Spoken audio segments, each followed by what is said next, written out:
এই অনুষ্ঠানে শুভ সূচনা করবে। তাই আমি সকলকে একবার উঠে দাঁড়ানোর জন্য অনুরোধ করব। এটা তাদেরকে স্মরণ করবে যারা আমাদের এই দেশের জন্য বলিদান দিয়েছে।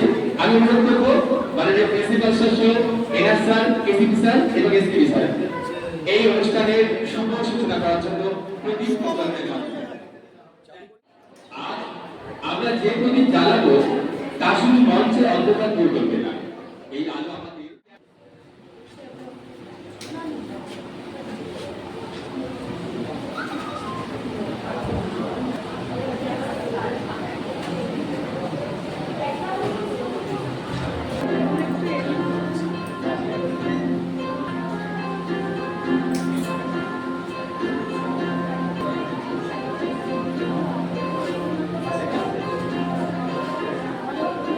আমরা মাত্র 30 সেকেন্ড দাঁড়িয়ে থাকবো।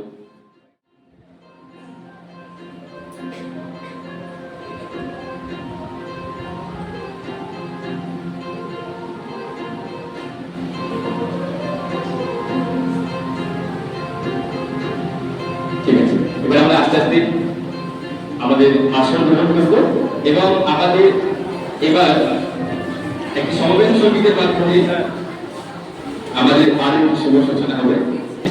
এই সমস্যাকে কলকাতা পারমিতা এবং ব্যবস্থা সরকার শুনে শুনে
এই অনুষ্ঠানে শুভ সূচনা কিন্তু গানের রেস আমরা এখনো বলতে পারি।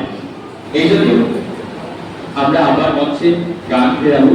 তার আগে আমাদের সকলের সম্মানীয় আমাদের এই কলেজের সর্বেসর্বা আমাদের মাননীয় প্রিন্সিপাল স্যার আমাদের উদ্দেশ্যে কিছু ছোট একটি সংক্ষিপ্ত বক্তব্য প্রদান করবেন স্যার। 1947 সালের 14 আগস্ট বঙ্গভঙ্গ সম্পূর্ণ হয়েছিল।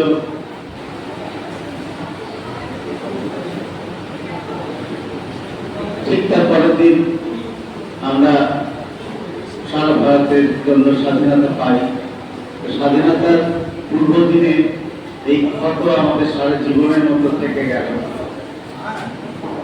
পাঞ্জাব প্রদেশ এবং বঙ্গ বাংলাদেশ এই দুটি প্রদেশকে দুটি ভাগে ভাগ করে দেওয়া হয়েছিল।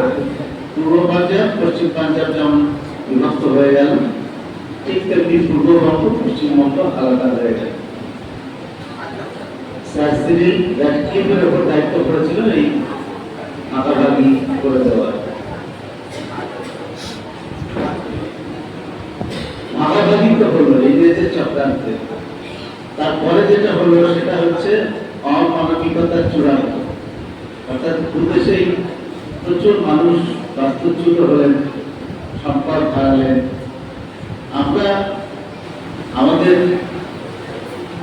জেলা যেহেতু পূর্ববঙ্গের খুব কাছে, অর্থাৎ বাংলাদেশের খুব কাছে, তখন বাংলাদেশের নাম পরিবর্তন হয়েছে 1971 সালে। বাংলাদেশ স্বাধীন রাষ্ট্র হিসেবে আত্মপ্রকাশ করে। তো সেই বাংলাদেশের খুব কাছে আমাদের এই জেলা, সেজন্য আমরা এই জেলার মানুষজন স্মরণ করতে পারি, আমরা নিজেরা স্মরণ না করতে পারি, আমাদের ঠাকুরদা নিশ্চয়ই স্মরণ করতে পারবেন ওই সময়ে কি জ্বালা যন্ত্রণা আমাদের সহ্য করতে হয়েছে। সেই মেয়েটিকে যার নাম রচনা, রচনা সঙ্গীতের মাধ্যমে এই অনুষ্ঠানটি আরো অনেক দূরে এগিয়ে নিয়ে যাবে। চলে এসো।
আসে না, তাই আমি মঞ্চে দাঁড়িয়ে দেব সপ্তর্ষি সপ্তর্ষি সরকার খুব সুন্দর একটি কবিতা আবৃত্তি করবে মঞ্চে। বসিরহাট মহাবোধি কলেজ অফ এডুকেশনের সকল অধ্যাপক অধ্যাপিকাবৃন্দ এবং সকল শিক্ষাকর্মীবৃন্দকে আমার সশ্রদ্ধ প্রণতি জানাই, সেই সঙ্গে আমার সহপাঠীদের জানাই শুভেচ্ছা। আজ 14ই আগস্ট বঙ্গবন্ধু স্মরণ দিবস। এই উপলক্ষে বসিরহাট মহাবোধি কলেজ অফ এডুকেশনের তরফ থেকে একটি অনুষ্ঠানের আয়োজন করা হয়েছে। আমরা সকলে সেই অনুষ্ঠানে সমবেত হয়েছি এবং রেখো মা দাসের মনে এমনটি করি বলে, সাধিতে মনের স্বাদ ঘটে যদি পরমাদ, মধুহীন করো না গো তব মন কপরদে। প্রবাসে দৈবের বসে জীব তারা যদি খসে, এ দেখো আকাশ হতে নাহি ভেদ তাহে। জন্মিলে মরিতে হবে অমর কি কোথা কবে, চিরস্থির কবে নীল হাইরে জীবন নদে। কিন্তু যদি রাখো মনে নাহিমা দড়ি সমনে, মক্ষিকাও গলে না গো করিলে অমৃত হলে। সেই ধন্য নরকুলে লোকে জানে নাহি ভুলে, মনের মন্দিরে সদা সেবে সর্বজন। কিন্তু কোন গুণ আছে যাচিব যে তব কাছে, হে অমরতা আমি কখব শ্যামা জন্ম দে। তবে যদি দয়া করো ভুল দোষ গুণ ধরো, অমর করিয়া বর দেহ দাসে সুবরদে। ফুটি যেন স্মৃতি জলে মানুষে মা যথা ফলে, মধুময় তামরস কি বসন্ত কি শরদে। নমস্কার।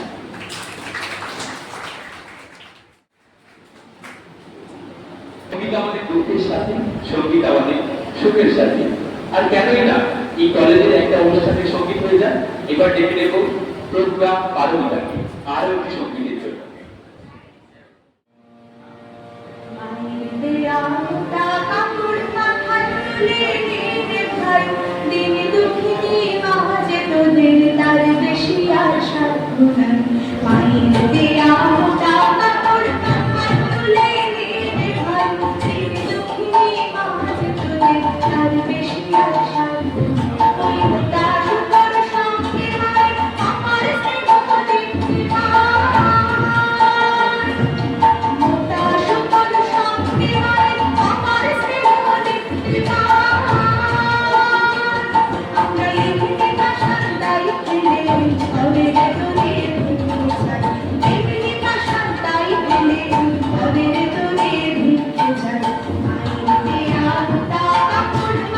তুলে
শ্রদ্ধাকে একবার ছোট্ট করে কবিতা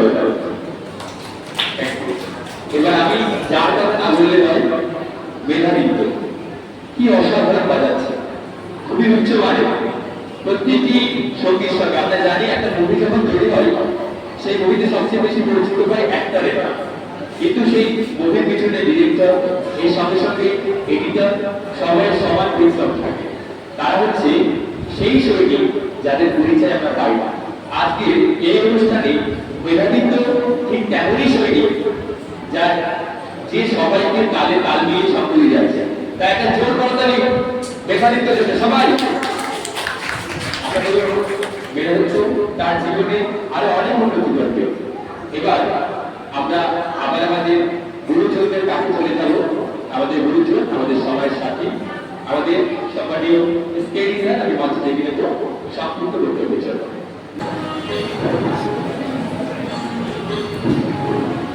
বসিরহাট মহাবতী কলেজ অফ এডুকেশনে আজ আমরা সকলেই এখানে সমবেত হয়েছি 14ই আগস্ট, 15ই আগস্ট আমাদের স্বাধীনতা দিন, তার ঠিক আগের দিন অর্থাৎ বঙ্গভঙ্গ শরৎ দিবস উপলক্ষে।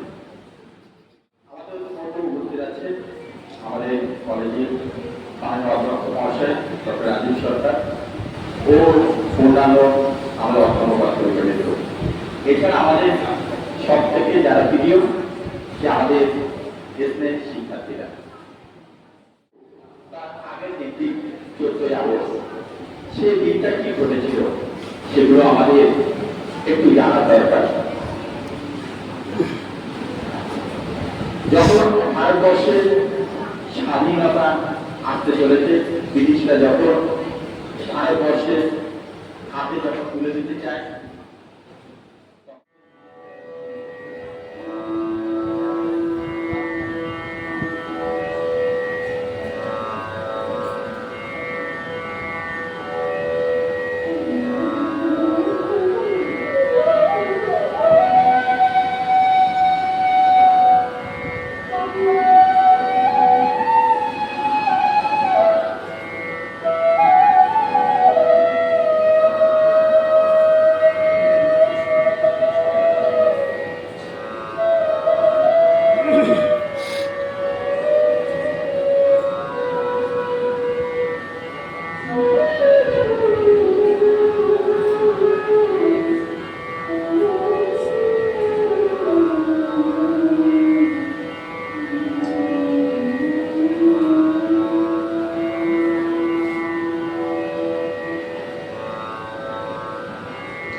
বিশেষ দিনে আমরা সমবেত হচ্ছি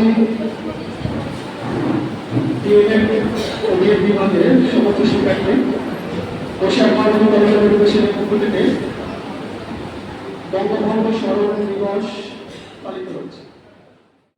আজকে যদি কিনা পাকিস্তান, বাংলাদেশ এবং ভারতবর্ষ যদি একটা সূত্রে গঠিত থাকতো, হিন্দু, মুসলিম, জৈন, খ্রিস্টান, এই যে মহাশক্তি, এই শক্তি কিন্তু ভারতবর্ষকে আরো উন্নত সভ্যতার দিকে নিয়ে যেত।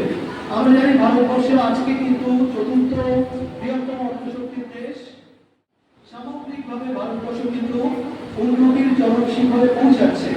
আজকের দিনে ইতিহাস যেমন আমরা জানবো, ইতিহাস জানতে হবে, কিন্তু সেই ইতিহাসের খারাপ দিকগুলোকে বলতে হবে এবং তার থেকে শিক্ষা নিয়ে প্রত্যেক ধর্ম, প্রত্যেক জাতি, প্রত্যেক বর্ণ একসাথে কাঁধে কাঁধ মিলিয়ে এগিয়ে চলতে হবে। এই যে বিভাজন, এই বিভাজনের মাধ্যমে কখনো কিন্তু একটা দেশ এগিয়ে যেতে পারে না। ভারতবর্ষ আজ বাংলাদেশের বিদায় হতে কখন বলি, তুমি এই অপরূপ রূপে বাহির হলে জননী। আজ বাংলাদেশের বিদায় হতে কখন বলি, তুমি এই অপরূপ রূপে বাহির হলে জননী। ভগবান তোমায় দেখে দেখে পাপি মারে, তোমার কি গতি আছে দেখে। তোমার দুয়ারানি খুলে গেছে সোনার মন্দিরে,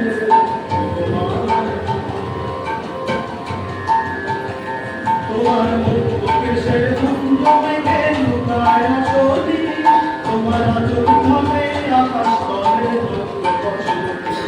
ভগবান তোমায় দেখে দেখে পাখি নাচে, তোমার দুয়ারানি খুলে গেছে সোনার মন্দিরে।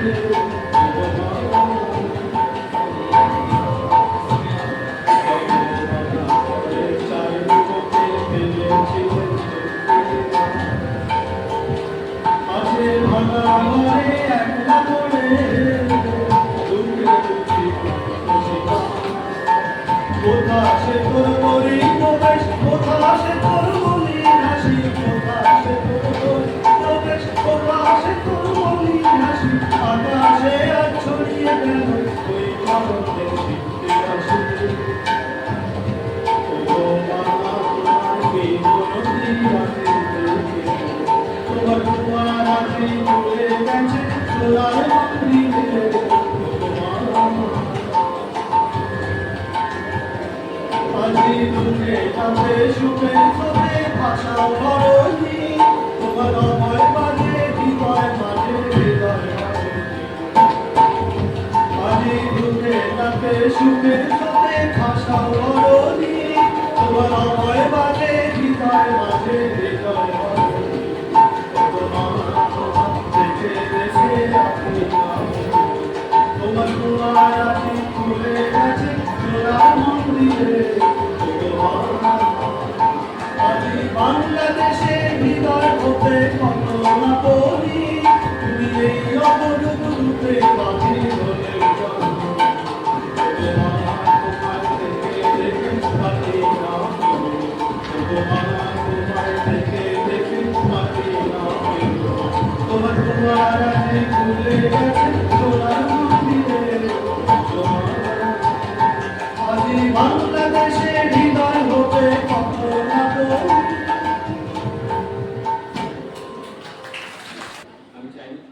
আমার বিষয় হলো দেশভাগ ও বাংলা সাহিত্য। একটু আগে এসকেডি স্যার আমাদের নিখিলেশ স্যার দেশভাগের ইতিহাস নিয়ে অনেক কথা বলেছেন। ইতিহাস বলে আর বেশি সময় বাড়তে চাইব না, কিন্তু ইতিহাস না বললেও আমাদের বলা শেষ হবে না। আমি মূলত তিনটি জিনিস দেখানোর চেষ্টা করব।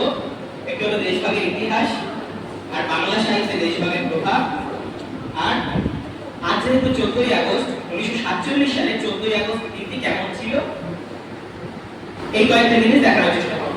স্বাধীনতা শব্দটি উচ্চারণের সঙ্গে সঙ্গে আমাদের মনে পড়ে যায় দেশভাগ, আর দেশভাগ বললেই মনে পড়ে যায় যে শামসুর রহমানের বিখ্যাত কবিতা তোমাকে পাওয়ার জন্য হে স্বাধীনতা। কবি বলছেন, তুমি তুমি আসবে বলে ছাই হলো গ্রামের পর গ্রাম, তুমি আসবে বলে অবুঝ শিশু হামাগুড়ি দিল পিতামাতার লাশের উপর। স্বাধীনতার যে নৃশংসতা, যে নির্মমতা, তার প্রতিচ্ছবি মানুষের চোখে বা মনে এখনো অবলীন। শামসুর রহমানের কবিতা বলার পরপরই আমাদের মনে পড়ে যায় অন্নদা শঙ্কর রায়ের সেই বিখ্যাত ছড়া, তেলের শিশি ভাঙলো বলে শিশুর পরে কুকুর পরে রাত করো, তোমরা যেসব ধীরে তোমরা বাংলা থেকে ভাবত। তার বেলা গান্ধীজি দেশভাগকে অপরিহার্য বলে মনে করেননি, তিনি মনে করতেন এর বিকল্প ব্যবস্থা গ্রহণ করা উচিত। একে অপরকে মারার জন্য সেই বোমা ফাটিয়ে উদযাপন করা হলো স্বাধীনতা দিবস। এর আগে বাগমারি অঞ্চলে স্থানীয় বাসিন্দারাই পুলিশকে সাহায্য করেছে অস্ত্রশস্ত্র উদ্ধার করতে। ঠিক হয়েছে, স্বাধীনতা দিবসের স্লোগান হবে হিন্দু মুসলিম এক। এক অবিস্মরণীয় দৃশ্য দেখা গেল কলকাতায় 15 আগস্ট সকালে। হিন্দু মুসলিম শিখ একে অপরকে জড়িয়ে ধরছেন রাস্তায়, ফুলে পতাকায় সাজানো হয়েছে দোকান, গোলাপ জল ছিটানো হচ্ছে পথচারীদের গায়ে। হিন্দুরা মসজিদে ঢুকছে, মুসলমানরা মন্দিরে। আর ট্রাক করে লোক বেরিয়ে পড়েছে, তারা ধ্বনি দিচ্ছে হিন্দু মুসলিম এক হো, বন্দে মাতরম, ইনকলাব জিন্দাবাদ। এক হিন্দু বিধবা চলেছে নাটক মসজিদ দেখতে, লরির উপরে একটি ছেলে নাচছে আর বলছে হাম আজাদ হো গয়া। বাংলা সাহিত্যে দেশভাগ নিয়ে যারা লিখেছে তাদের মধ্যে উল্লেখযোগ্য রমাপদ চৌধুরী, জ্যোতির্ময়ী দেবী, হাসান আজিজুল হক, সুমি গঙ্গোপাধ্যায়, অতীন বন্দ্যোপাধ্যায়, শক্তিপদ রাজগুরু, সলিল চৌধুরী প্রমুখ। আমি মূলত সাহিত্যের রমাপদ চৌধুরীর একটি গল্প এবং হাসান আজিজুল হকের আগুন পাখি উপন্যাসে কিভাবে দেশভাগের প্রতিচ্ছবি পড়েছে সেটা দেখানোর চেষ্টা করব। হাসান আজিজুল হক আগুন পাখি উপন্যাসটি লিখেছিলেন প্রথম আলো ঈদ সংখ্যায়, অপরূপ কথা নামে। তারপর সেটি 2006 সালে প্রকাশিত হয়। আগুন পাখি উপন্যাসটা আমরা যারা পড়েছি দেশভাগের দিকে, তারা দেখতে পেরেছি উপন্যাসে একজন নারী আছে, তাকে বলা হয়েছে উপন্যাসে মেজর বউ বা মেজো বউ। এই মেজো বউয়ের আত্মকথনে উপন্যাসটি সাফল্যমণ্ডিত উপন্যাস হিসেবে পরিণত হয়েছে। কি কথা বলে আমার কাছে কেউ পার পাবে না। মেজো বউ বলছে একই দেশ, একই রকম মানুষ, একই রকম, শুধু ধর্ম আলাদা। কোনোদিন হয় এদিকে একটা আম গাছ, এদিকে একটা আম গাছ, একটি তাল গাছ, এদিকেও কেমন একটি আম গাছ, একটি তাল গাছ, তারা তো আলাদা দেশে হয়ে গেল। এই যে মেজো বউয়ের কথা, যে স্বামী তাকে লেখাপড়া শিখিয়েছিল, দেশভাগের প্রতিচ্ছবি মেজো বউয়ের মধ্য দিয়ে হাসান আজিজুল হক যেভাবে তুলে ধরেছে, একটি মন্তব্য না করলেই নয়। আমি আর আমার স্বামী তো একটি মানুষ নয়, আলাদা মানুষ, খুবই আপন মানুষ, জানের মানুষ, কিন্তু আলাদা মানুষ। এই কথা না বলতে পারা মেজো বউ যখন কথা বলছে, এই কথা বলার চিত্রই হাসান আজিজুল হক তার এই আগুন পাখি উপন্যাসের মধ্য দিয়ে তুলে ধরেছে। নমস্কার সবাই।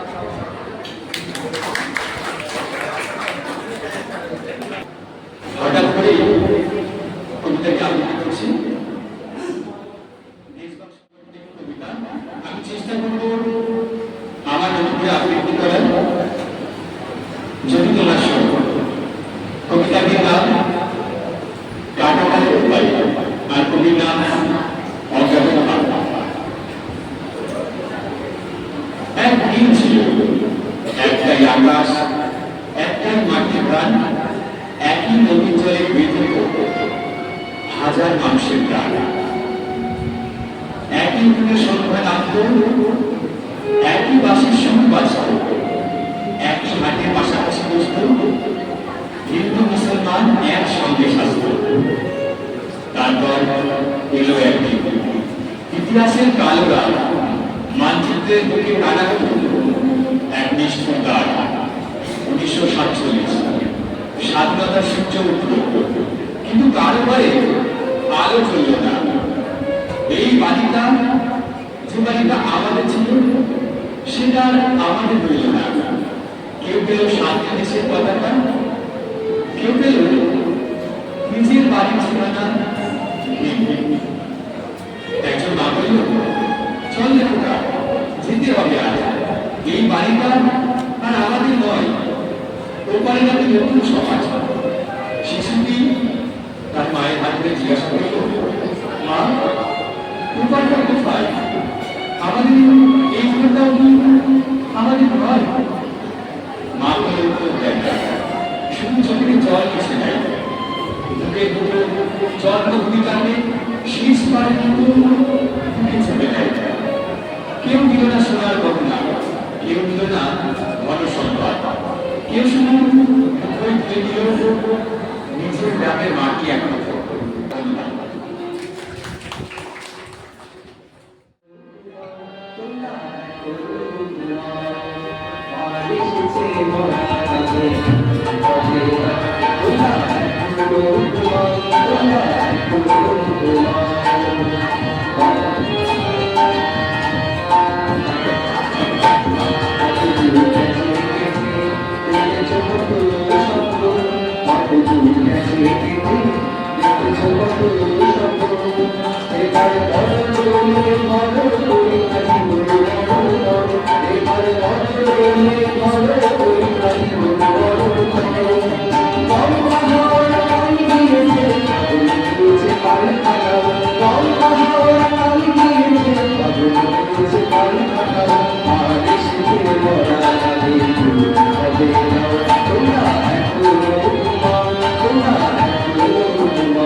সেই প্রেক্ষাপট তথা চালচিত্র, বিশেষ করে আমাদের বাঙালির জনজীবন তথা সমাজ জীবনের তার কি প্রতিক্রিয়া বা প্রভাব পড়েছিল, সেইগুলোতে আমরা একটু ঝালাই করছি এবং তার উদ্দেশ্য কি, এর মাধ্যমে আমরা শিক্ষা নেব যে বাঙালি জাতি ভারতবর্ষে প্রায় 80% মনীষীর জন্ম দিয়েছে।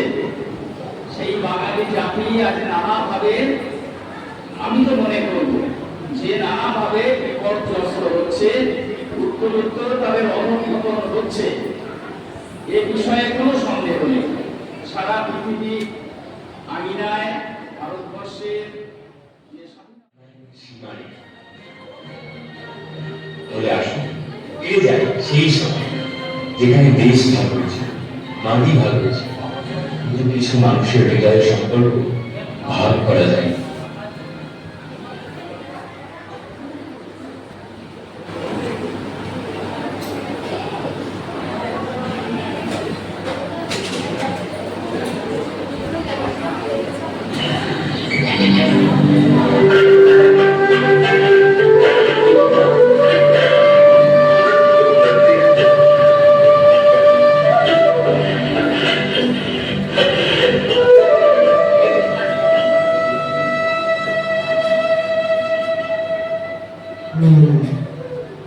রহিম ভাই, এই তুমি কি বলছি শুনছো? এ কি দেশ স্বাধীন হচ্ছে নাকি আমাদের বুক ছিঁড়ে দুটো টুকরো করা হচ্ছে? এই ধান গাছটা আমি আর আমার বাবা করেছিলাম, এর ফল কি তবে অন্য কেউ খাবে? এই জায়গায় নিন্দা বড় বড় রাজশাহীরা কলমের এক আসলে মানচিত্র করছে, কিন্তু আমাদের মনের মানচিত্র কি কথা? আমার এই উঠান আর আমার উঠান তো একটাই মাটিতে। কাগজে কলমে তো নাম লিখল পূর্ববঙ্গ আর পশ্চিমবঙ্গ, কিন্তু রক্ত এক নয়।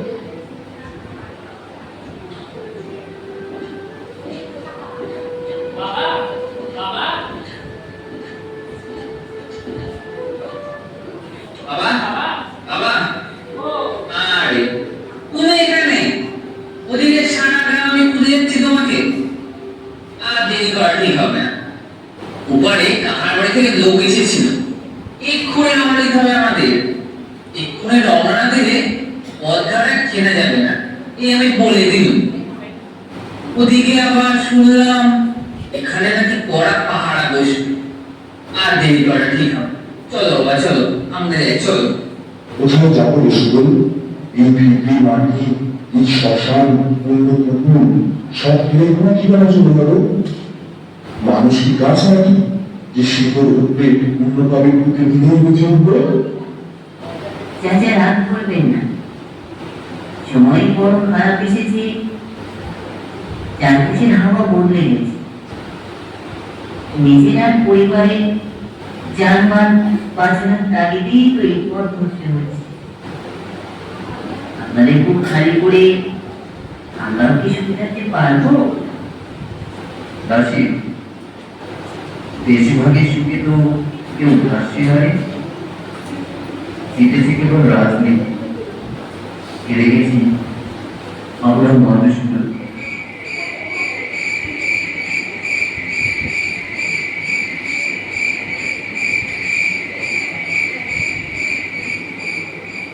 প্রথম ভাই শেষবারের মতো গলা জমিয়ে দিবি। এ জানে জন্মভূমির এই মাটির গন্ধ আর কখনো পাবো কিনা।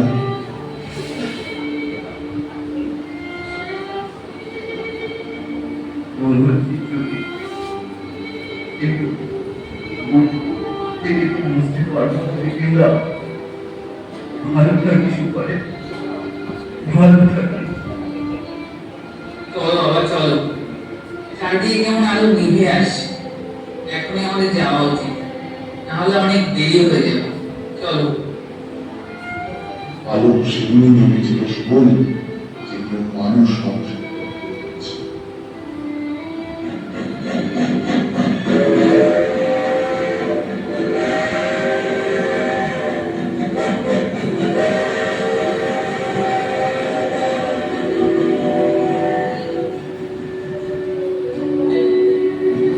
গল্পটা এখানেই শেষ হলো। কিন্তু 1947 সেই গল্প কি সত্যি শেষ হয়েছিল? একটা সীমারেখা শুধু একটা দেশের মানচিত্রকে ভাগ করেছিল, কিন্তু তার ছায়া ছড়িয়ে পড়েছিল মানুষের উপরে, সম্পর্কের উপরে, স্মৃতির পাতায়। কেউ হারিয়েছিল নিজের বাড়ি, কেউ হারিয়েছিল প্রিয়জন, কেউ হারিয়েছিল নিজের চেনা। কিছু সম্পর্ক থেকে গিয়েছিল যেগুলো কোনো ধর্ম, কোনো সীমানা, কোনো রাজনৈতিক সিদ্ধান্ত দিয়ে মুছে ফেলা যায়। বিপিন বাবু আর রোহিণীর বন্ধুত্ব আমাদের মনে করিয়ে দেয় মানুষের পরিচয় তার ধর্মে নয়, আর মানবিকতা। দেশের সীমানা প্রয়োজনে হতে পারে, কিন্তু মানুষের হৃদয়ের মধ্যে সেখানে তো সীমারেখা আনা যায়। আজ এত বছর পরেও সেই ইতিহাস আমাদের একটা প্রশ্ন করে, আমরা কি শুধু ইতিহাস থেকে দেশভাগের কথা শিখব, নাকি সেই ইতিহাস থেকে মানুষকে ভালোবাসার শিক্ষাটাও নেব? কারণ শেষ পর্যন্ত মাটি ভাগ করা যায়, দেশ ভাগ করা যায়, মানবিকতাকে ভাগ করা যায়। ধন্যবাদ।